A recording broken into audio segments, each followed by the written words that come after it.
Lisa is a first-time speaker here today at the Center of Enlightenment, and we, as a church and as ministers, are so grateful to have her as our public relations strategist. I'm sure the board is pleased as well. Already, she has perked up our advertisements. She's encouraged each and every one of us to bring our brightest and our best effort forward. She even designed this beautiful brochure for us. She created my pet communication flyer. Thank you, Lisa, for the gifts you have brought to our church. All of us are grateful to have you as a member of Center of Enlightenment. Welcome.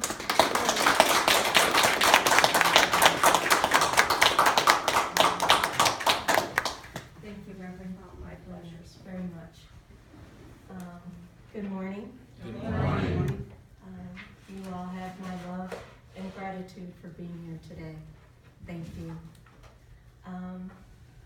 I'd like to tell you what brought me here, to this church, this community. It is a search for the meaning. It's my friendships and a journey I need to be on for enlightenment. I started this journey years ago. When I was a child, I would go to various churches, places of worship, different denominations.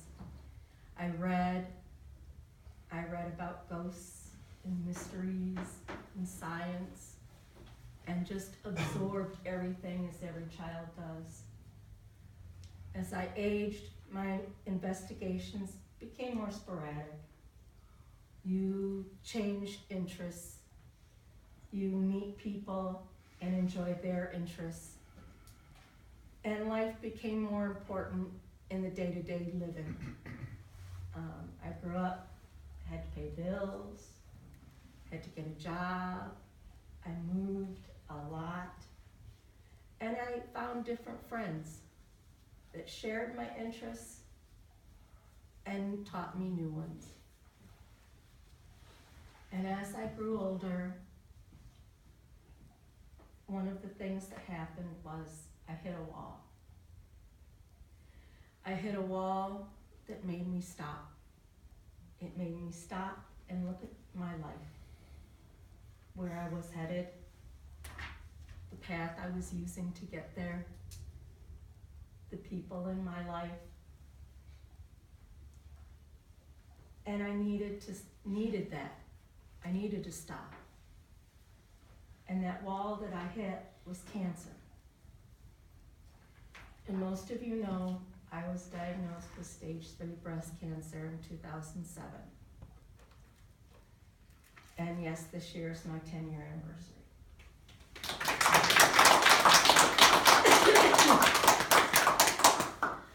It was a 2-year process of chemotherapy, surgeries, radiation therapy, and changes that I would never have believed I would ever have gone through. During that time, I learned to rely on my friends, my family. I read books on the subject, how to cope, how to deal with things, what was happening to my body. And as an experienced person, never look up what they're giving you. Never. I sought information in books. There was a lot of good books.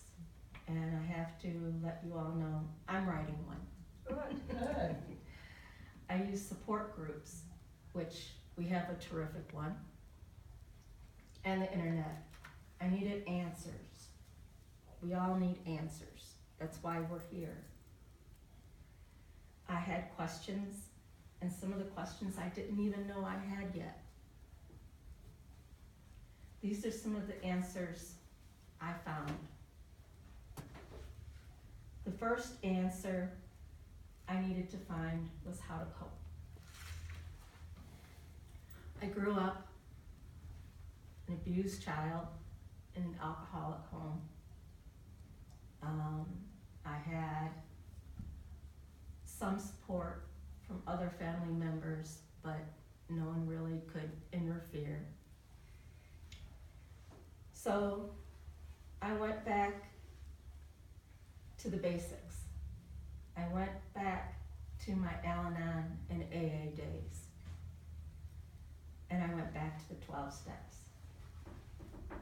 I printed copies for you, and I would like to go through a couple that really impacted my life.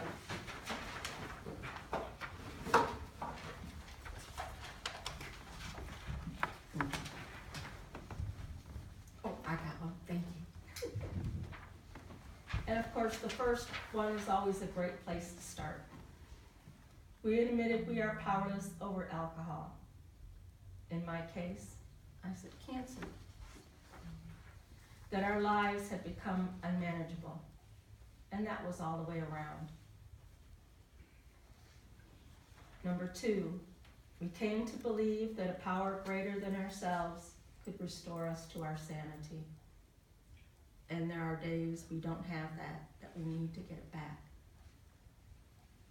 Another one that was really good for me was number 4, made a searching and fearless moral inventory of ourselves. Now sometimes that's not pretty,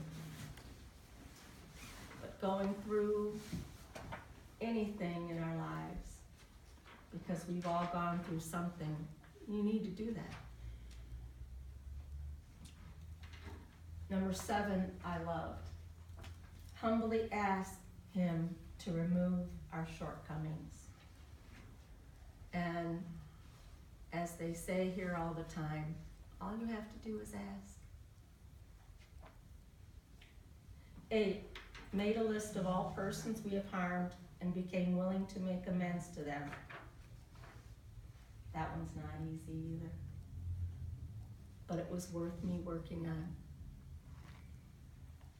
Number 9, made direct amends to such people whenever possible, except when to do so would injure them or others. I did. And some of the people, it was hard. My cousins.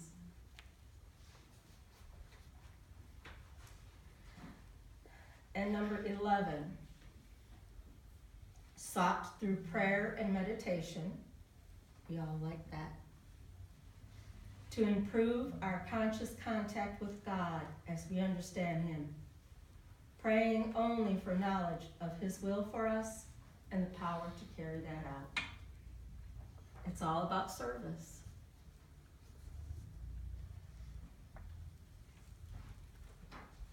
Reviewing and reacquainting myself with these steps gave me strength. Strength to make it through 1 minute at a time, 1 hour, or 1 day. 1 day at a time. Right? The next way I coped was with humor, and at times this was not well received. I had family and friends send me jokes each day or week because I love to laugh. I love to have fun and enjoy. I often made jokes of the process of losing my hair and of it growing back and how irritating it was in my nose. I laughed at the different situations I found myself in that were so out of the ordinary that I had a hard time coming to grips with them. Humor helped. And humor led me to humility. Humility is a modest view of one's own importance. We need humility. Though I did not believe I would die, I did face death. On my way to chemo, I passed the children's cancer area. I would notice their eager faces, playing with their different toys that they hadn't seen since the last time they were there. I would understand that I was so very small in the grand scheme of things.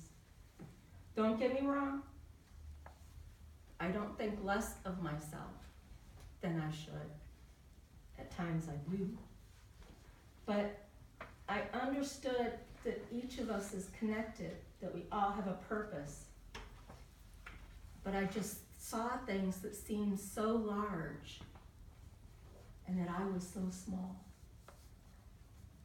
I had a lot of growing to do. With the strength, I saw the humility within me. The last coping mechanism that I use that I will speak of today is faith. I think I always had faith. Faith that I would make it through each day. Some days were hard. I tried to explain that to my husband with his special ed kids and special needs. That some of them have such a hard life that each day they just want to make it. They just want to make it through. I had faith that there was a God. I saw it in the flowers and the trees. And I had faith that I would know him, her, and faith that it would be okay, because everybody kept telling me it'll be okay. The spirit guardian I had growing up led me to believe that, helped me to continue believing that. Finding that sense of faith again was a process. I needed to believe again. It came to me one day. Sometimes a connection, an epiphany happens with a chance word from someone, a connection that you hear or see when you read out in society, listening to a record, watching a movie. Mine was a phrase that someone said that just clicked, a leap of faith. And then I had this vision of an Indiana Jones movie where he walks out of a cave and he has and sees a cavern and the floor of the cavern way down below. And he walks out in that leap of faith and steps out. And I understood then that it was just that. It was not something I could look for, it's just something that was. The strength that found humility within me led me now to the leap of faith I had. And these three, the strength, the humility, and the faith, enabled me to continue to fight cancer, to go back to school and get my bachelor's, to love and marry a wonderful man, to trust others and myself, to be honest, to write as I love to do, to be with children again and see that joy every day, and to be here with you. So thank you. Thank you, Lisa.